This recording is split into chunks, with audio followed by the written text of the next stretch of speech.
Good morning everyone, welcome back to GK today. I hope आप सब बिल्कुल ठीक होंगे और आज हम डिस्कस करेंगे 14th ऑफ दिसंबर के सबसे मोस्ट इम्पॉर्टेंट करंट अफेयर्स। चलिए अपना सेशन हम स्टार्ट करते हैं।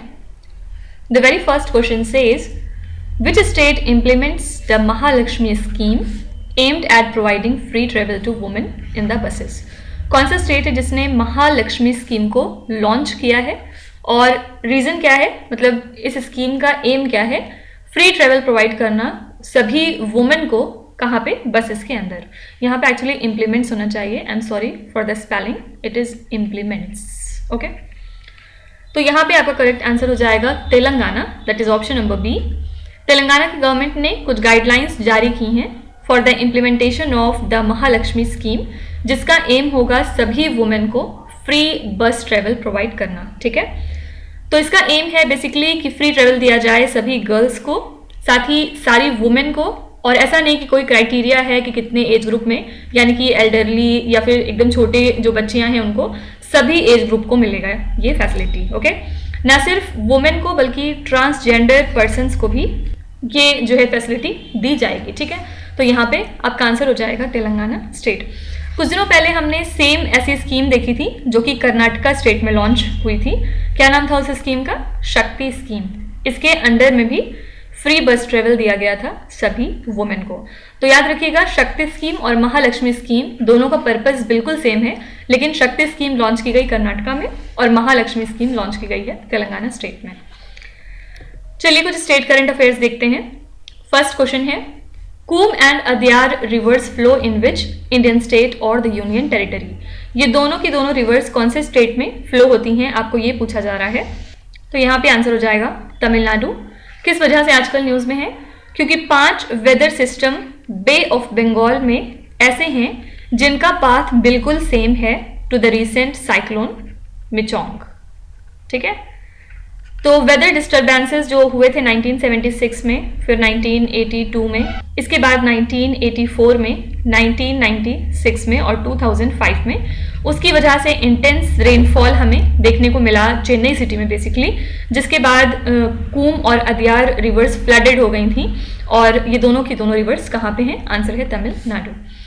Anumula Revanth has been sworn in as the chief minister of which Indian state. हाल ही में अनुमुला रेवंत बन चुके हैं नए चीफ मिनिस्टर तेलंगाना स्टेट के। ओके, अगर आपसे पूछा जाए कि डेप्यूटी चीफ मिनिस्टर कौन बन चुके हैं नए तेलंगाना के, तो इनका नाम है Bhatti Vikramarka. Okay, US signed the first ever defence cooperation agreement with which country. US ने हाल ही में अपना पहला डिफेंस कोऑपरेशन एग्रीमेंट साइन कर दिया है स्वीडन कंट्री के साथ। Garba which was included in the list of intangible cultural heritage by UNESCO is from which Indian state. हाल ही में गरबा को यूनेस्को ने इंक्लूड कर लिया है अपनी list of intangible cultural heritage में, और ये कौन से स्टेट का फेस्टिवल है या डांस फॉर्म है? Answer is Gujarat. लास्ट है, Krishna Veni Sangeetha Niranjanam festival is associated with which Indian state. ये जो फेस्टिवल है ये कहाँ पे मनाया जाता है? आंसर है आंध्र प्रदेश। अच्छा, फेस्टिवल से यहाँ पे एक और क्वेश्चन अराइज होता है। आजकल एक फेस्टिवल है हनुक्का जो काफी चर्चे में है। अगर आपसे पूछा जाए कि किस रिलीजन का फेस्टिवल है, तो आपका आंसर हो जाएगा जुडाइज्म। ठीक है, और ये बेसिकली जुडाइज्म का फेस्टिवल ऑफ लाइट्स होता है। आपसे ये भी पूछा जा सकता है कि जुडाइज्म के कौन से फेस्टिवल को आप फेस्टिवल ऑफ लाइट्स कहते हैं, तो इसका आंसर हो जाएगा हनुक्का। तो सिंपली आपको याद रखना है कि Hanukkah is a festival associated with Judaism. Next है, Lalduhoma was sworn in as the chief minister of which Indian state और द यूनियन टेरिटरी। तो जोरम पीपल्स मूवमेंट के लीडर लल्दू होमा को हाल ही में बना दिया गया है चीफ मिनिस्टर मिजोरम स्टेट का। और मिजोरम के प्रेजेंट में गवर्नर कौन है? हरि बाबू कंभमपति। इन्होंने एडमिनिस्टर किया इनके ओथ ऑफ ऑफिस को, और इसी के साथ इन्होंने जीते थे 27 out of the states 40 assembly seat. Fine, तो अब मिजोरम के नए चीफ मिनिस्टर कौन हो चुके हैं? आंसर है लालदू होमा।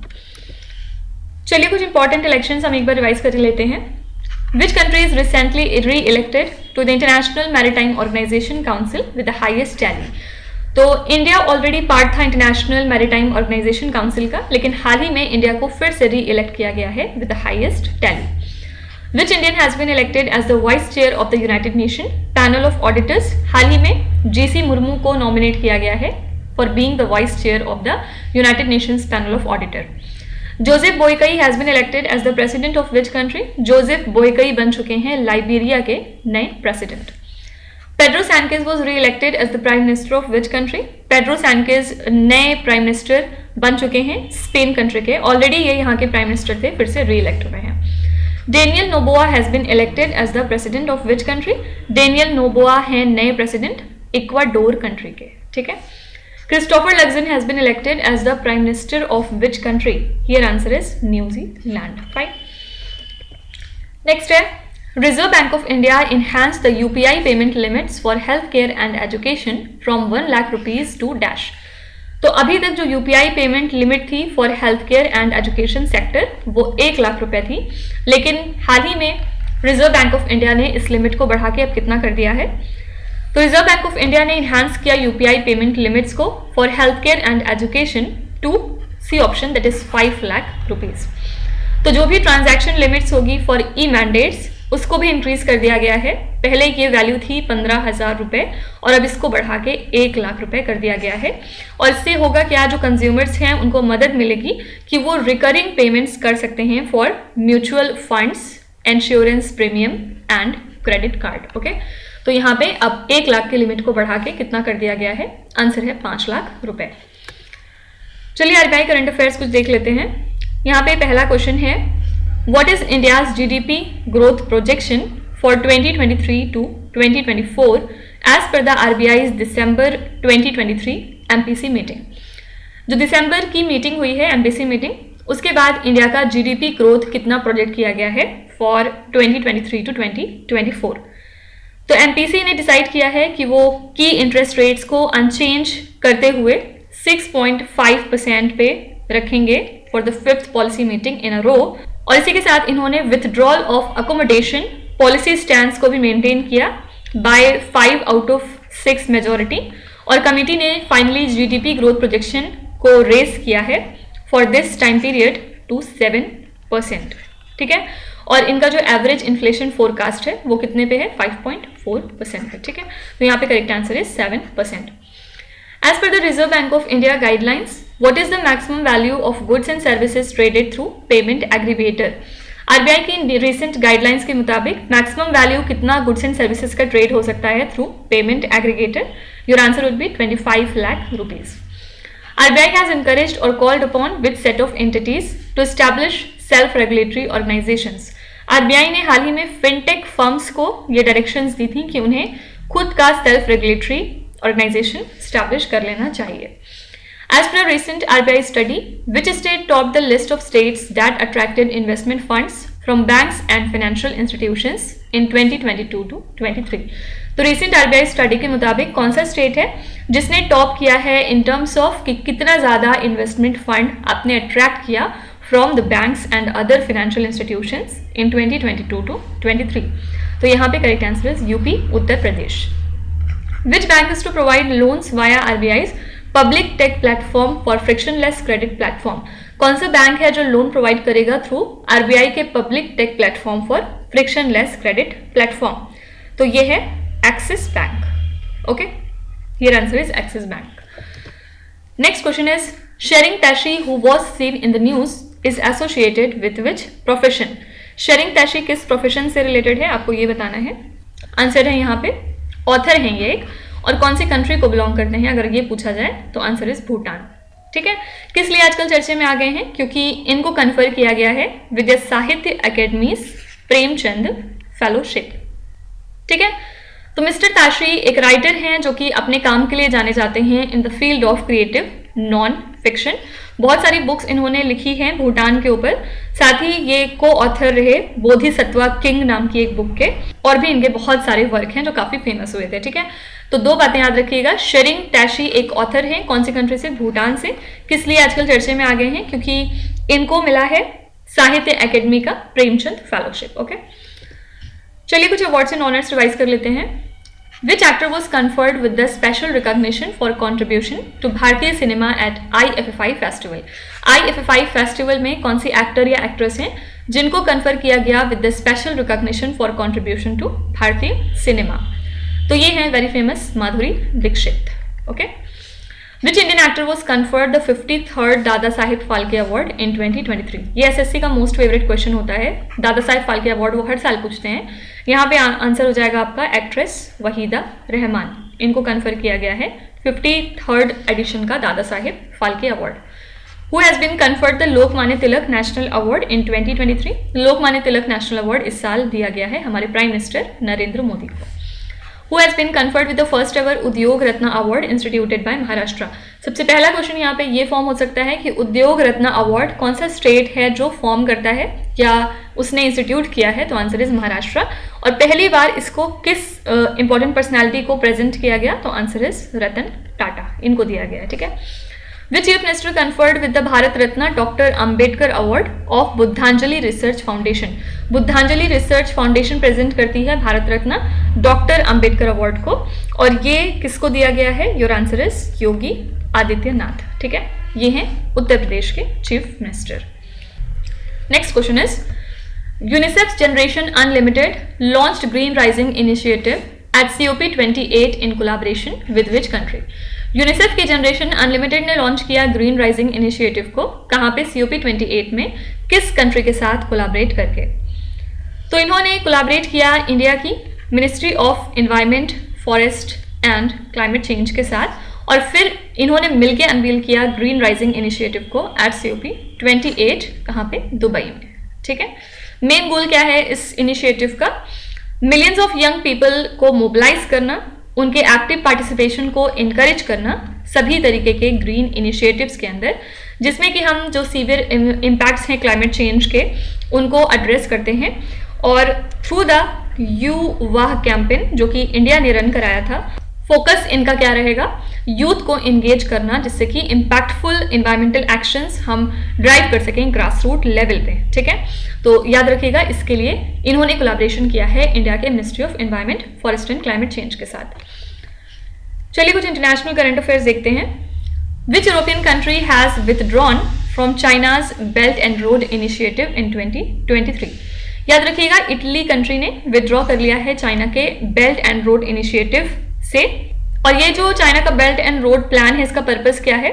इसमें मैसिव इन्वेस्टमेंट की बात की जाती है कि इंफ्रास्ट्रक्चर के ऊपर हमें बहुत ज़्यादा इन्वेस्टमेंट करना है, जैसे कि रोड, ब्रिजेस एंड पोर्ट्स, जिससे कि ancient silk road trade routes recreate किए जा सकें, जिसके बाद यूरोप और एशिया को लिंक किया जाएगा, ठीक है। आपको बताना है कि 1-2 महीने पहले और कौन सी कंट्री है जिसने चाइना के बेल्ट एंड रोड इनिशिएटिव को विथड्रॉ कर लिया था। Which country recently decided to deploy shadow urban drones as surveillance aircrafts over Israel and Gaza? तो यूके ने डिसाइड किया है कि वो डिप्लॉय करेंगे शैडो अर्बन ड्रोन्स को, जिससे कि उनका सर्वेलांस हो सके, कहाँ पे? इजराइल एंड गाजा के ऊपर। Which country recently hiked its military spending to 30% of fiscal expenditure? यहाँ पे आपका आंसर है रशिया। रशिया ने अपने मिलिट्री स्पेंडिंग को और भी ज्यादा बढ़ा दिया है to the 30% of fiscal expenditure. Paul Lynch who received the 2023 Booker Prize is from which country? ये क्वेश्चन भी एसएससी का मोस्ट फेवरेट है। बुकर प्राइज वाले क्वेश्चन ये जरूर पूछते हैं, इसीलिए इस क्वेश्चन को मैं फ्रिक्वेंटली आपको रिवाइज कराते रहती हूँ ताकि आप भूलने नहीं पाए कि 2023 का बुकर प्राइज दिया गया पॉल लिंच को। कौन सी कंट्री को ये बिलोंग करते हैं? Answer is Ireland. Which country supplies C295 defence transport aircraft to India? ये जो एयरक्राफ्ट है ये स्पेन ट्रांसफर करता है या सप्लाई करता है इंडिया को। Fine. Next question is very important regarding SSC exams. What is this? Which Indian woman took the top spot from India in the Forbes list of 100 most powerful women in 2023? देखिए, जो भी Forbes की list release होती हैं ये आपके exam के perspective से बहुत ही ज़्यादा इंपॉर्टेंट है। फोर्ब्स की लिस्ट मोस्ट फेवरेट होती है एसएससी की। तो हाल ही में फोर्ब्स ने जारी करी अपनी list of 100 most powerful women in 2023। आपको बताना है कि इंडिया की तरफ से इसमें टॉप मोस्ट पोजिशन पे कौन रहा। तो एक्चुअली इसमें टोटल 4 इंडियन वुमेन हैं जो कि फीचर हुई थी, और हाईएस्ट स्पॉट पे रही हमारी फिनेंस मिनिस्टर निर्मला सीतारमन, जो कि हमारी मिनिस्टर ऑफ कॉर्पोरेट अफेयर्स भी हैं, ठीक है। इनकी ओवरऑल रैंक थी 32। इसी के साथ जो इंडियन बिलियनियर एंड फिलैंथ्रोपिस्ट हैं रोशनी नादिर मल्होत्रा, इन्होंने ऑक्युपाई किया था 60th रैंक। और याद रखिएगा, ये पहली इंडिया की वुमेन है जिन्होंने लीड किया एक लिस्टेड आईटी कंपनी को इंडिया के अंदर, ठीक है। फिर इसके बाद chairperson of steel authority of India हैं सोमा मंडल, इनकी ओवरऑल रैंक रही 70th, ठीक है। और फिर डिफरेंट पर्सनालिटीज़ हैं जैसे कि Ursula von der Leyen, Christiane Lagarde और कमला हैरिस वगैरह, ये टॉप 3 पोजीशन पे रही। और जो 5th प्लेस था वो सिक्योर किया famous American singer and song writer Taylor Swift ने, ठीक है। तो यहाँ पे आपको बस याद रखने वाली बात क्या रहेगी कि फोर्ब्स की लिस्ट में इंडिया की तरफ से टॉप मोस्ट पोजीशन किस इंपॉर्टेंट पर्सनालिटी ने या किस इंडियन वुमेन ने एक्वायर की है? आंसर इज हमारी फाइनेंस मिनिस्टर निर्मला सीतारमण। चलिए कुछ वुमेन करंट अफेयर्स हम एक बार रिवाइज कर लेते हैं, ऐसे क्वेश्चंस जो कि वुमेन से रिलेटेड हैं और आपके एग्जाम में पूछे जा सकते हैं। As per the World Health Organization estimates what percentage of women experience physical और sexual violence in her lifetime? WHO की रिसेंट रिपोर्ट के मुताबिक कितनी % ऑफ वुमेन पूरी दुनिया में ऐसी हैं जो कि अपने जिंदगी के किसी न किसी स्टेज में एक्सपीरियंस करती हैं फिजिकल या फिर सेक्सुअल वायलेंस या फिर दोनों तरीके के वायलेंस? आंसर हो जाएगा यहाँ पे 1/3। परसेंटेज में बात करेंगे तो 33.33%। International day for the elimination of violence against women is observed in which month? इसको हम नवंबर में ऑब्जर्व करते हैं। सब लोग बताएंगे कमेंट्स में कि कौन सा पर्टिकुलर डे है जब हम ये दिन ऑब्जर्व करते हैं। Which non-banking financial company signed $125 million pact with the Asian Development Bank for financing rural and women borrowers? कौन सी NBFC है जिसने $125 million का एक एग्रीमेंट साइन किया ADB के साथ जो भी रूरल एंड वुमेन बोरोवर्स हैं उनको फिनेंस करने के लिए? Your answer would B Larsen and Toubro finance. Asian development bank का हेडक्वार्टर्स कहाँ पे है? फिलीपींस में। How many Indians feature in the BBC 100 women list 2023? Total इसमें इंडिया की तरफ से 3 वुमेन हैं जो फीचर हुई थी। इनके नाम अगर आपसे पूछा जाए तो फर्स्ट है इसमें एक्ट्रेस दिया मिर्जा, उसके बाद फिर सेकंड है हमारी कैप्टन हरमनप्रीत कौर और फिर थर्ड नंबर पे आते हैं आरती कुमार राव। ये 3 वुमेन थी जो कि इस लिस्ट में इंडिया की तरफ से फीचर हुई थी। Which Indian city launch safe city command centre to curb the crimes against women? Safe city command centre को लॉन्च किया बेंगलुरु सिटी ने, किस लिए?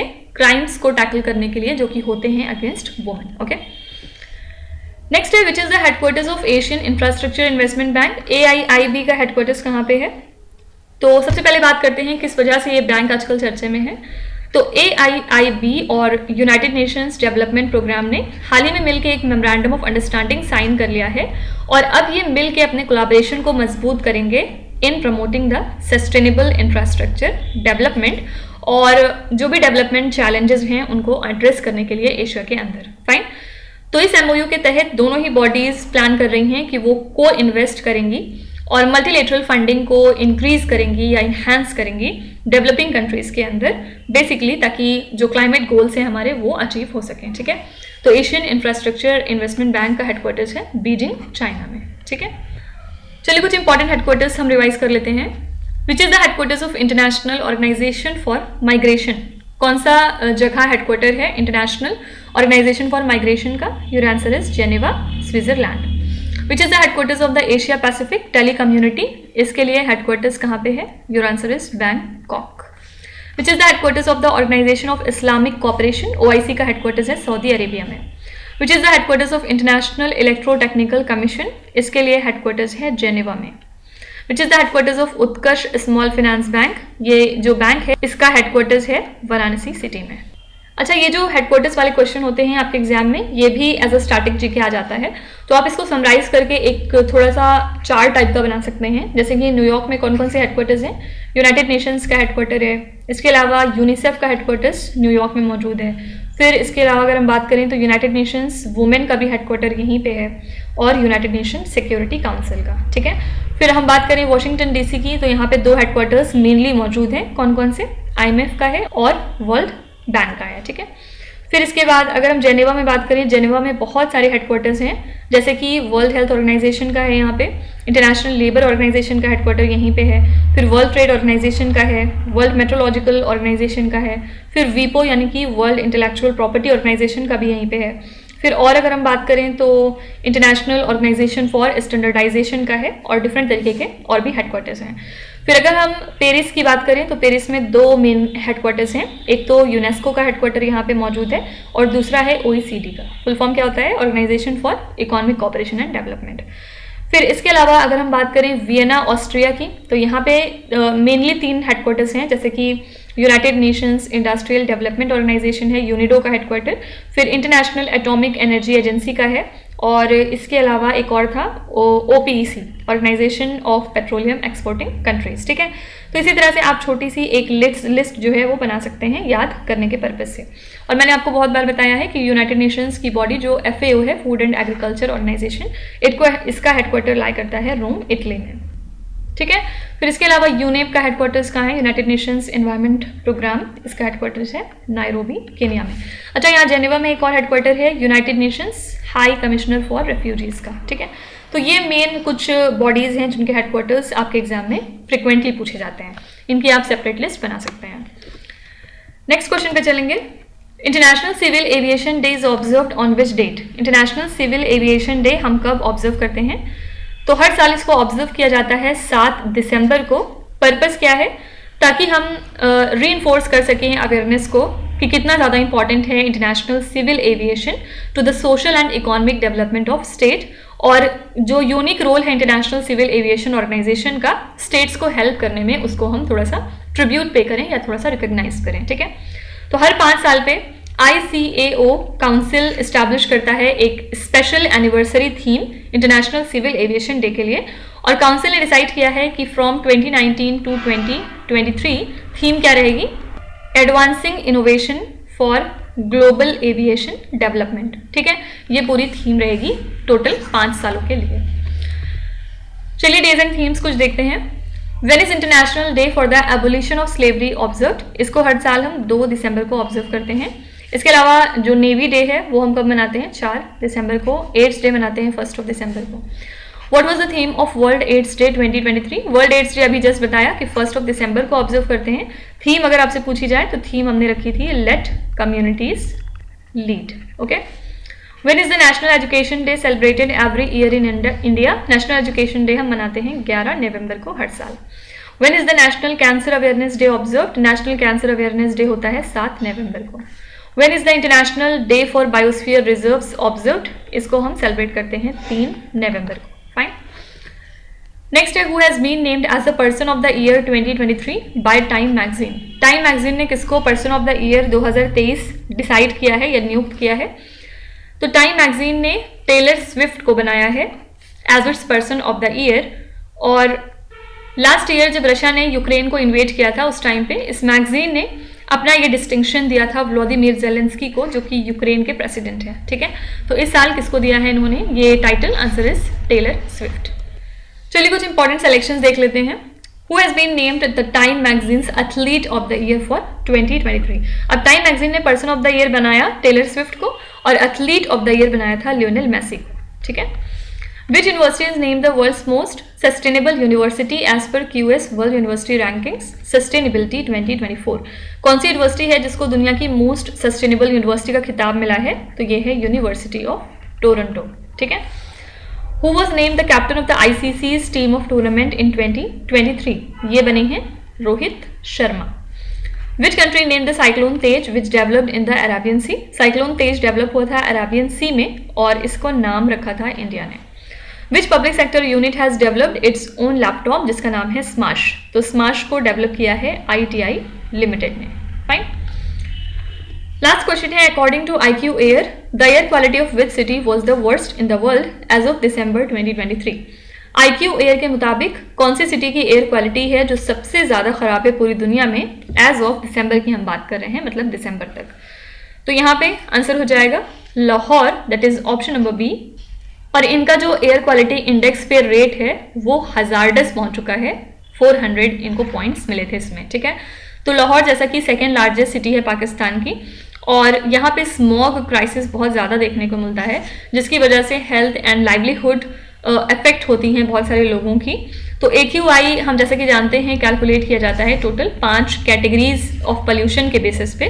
फर्स्ट है ग्राउंड लेवल ओजोन, उसके बाद सेकंड यहाँ पे क्राइटेरिया रहता है कि पार्टिकुलेट मैटर कितना है, थर्ड क्राइटेरिया होता है कार्बन मोनोऑक्साइड कितना ज़्यादा इकट्ठा हो चुका है, फोर्थ है सल्फर डाइऑक्साइड कितना है, और फिफ्थ जो क्राइटेरिया है वो नाइट्रोजन डाइऑक्साइड का है, ठीक है। तो यहाँ पे आपका आंसर हो जाएगा B option, that is Lahore. कुछ सिटीज करंट अफेयर्स देखेंगे। फर्स्ट है National institute of educational planning and Administration is located in which Indian city? National institute of educational planning and Administration कौन सी सिटी में लाई करता है? तो इसको सेटअप किया था ministry of human resource development ने, कहाँ पे, नई दिल्ली में। और union minister for education Dharmendra Pradhan ने बेस्टो किया है national award for innovation and good practices in educational administration upon 65 district and block education officers. तो national institute of educational planning and administration ने इनिशिएट किया इन अवार्ड्स को for the district and block level education officers, कब, 2014 में। इस scheme का M क्या होता है, जो भी इनोवेशंस हैं और गुड प्रैक्टिसेस हैं उनको इंस्पायर करना in the educational administration grass root level पे जाके, जिससे कि जो पब्लिक एजुकेशन सिस्टम की एफिशिएंसी है वो इन्हांस हो सके। ठीक है, तो यहाँ पे आंसर है नई Delhi. Which city is the host of the first Indian Art, Architecture and Design Biennial 2023? कौन सी सिटी होस्ट है इस इवेंट के लिए, आंसर है नई Delhi. Which city is the host of International Food Convention IFCON 2023? IFCON 2023 के लिए होस्ट है Mysore city. Which city is the host of 2030 World Expo? 2030 का वर्ल्ड एक्सपो जो है इसको होस्ट किया था रियाद सिटी ने। Which city is the host of the World Climate Action Summit 2023? Answer है दुबई। ओके, तो इसी के साथ हमने आज के सभी इंपॉर्टेंट करंट अफेयर्स को कवर कर लिया। आई होप कि आपने सेशन को एंजॉय किया होगा और यहाँ पे हमने काफ़ी कुछ पुराना भी रिवाइज कर लिया है। चलिए अब आपकी क्विज पे चलेंगे, जहाँ पे स्क्रीन पे आपको 5 क्वेश्चंस दिखाई दे रहे होंगे। ये क्वेश्चंस ऑलरेडी हम पीछे कहीं ना कहीं डिस्कस कर चुके हैं, तो अब यहाँ पे आपकी टर्न है इनका आंसर बताने की। वीडियो को पॉज करिए, हर क्वेश्चन को ध्यान से पढ़िए और इसमें से आपको जितने भी आते हैं आप उनका जवाब कॉमेंट्स में मैंशन कर सकते हैं, और जो नहीं आते उसके लिए बिल्कुल भी परेशान होने की ज़रूरत नहीं है। विद टाइम डेफिनेटली आपका स्कोर इंप्रूव करेगा, बस आपको हमारे साथ कंसिस्टेंट और परसिस्टेंट रहने की ज़रूरत है। So that's it for today. I hope you have like the session. आज का सेशन आपको कैसा लगा आप ज़रूर बताइएगा कमेंट्स में। साथ ही साथ आपका कोई भी रिव्यू है, फीडबैक है या फिर सजेशन है तो वो भी आप हमें बता सकते हैं। हमें जानकर खुशी होगी और हम पूरी कोशिश करेंगे उसको इम्प्लीमेंट करने की। तो कल फिर हम मिलेंगे सेम टाइम सेम जगह कल के करंट अफेयर्स के साथ। Till then stay tuned. Thank you so much for watching and please do not forget to subscribe to GK Today। With this, me Nuzhat Sana signing off.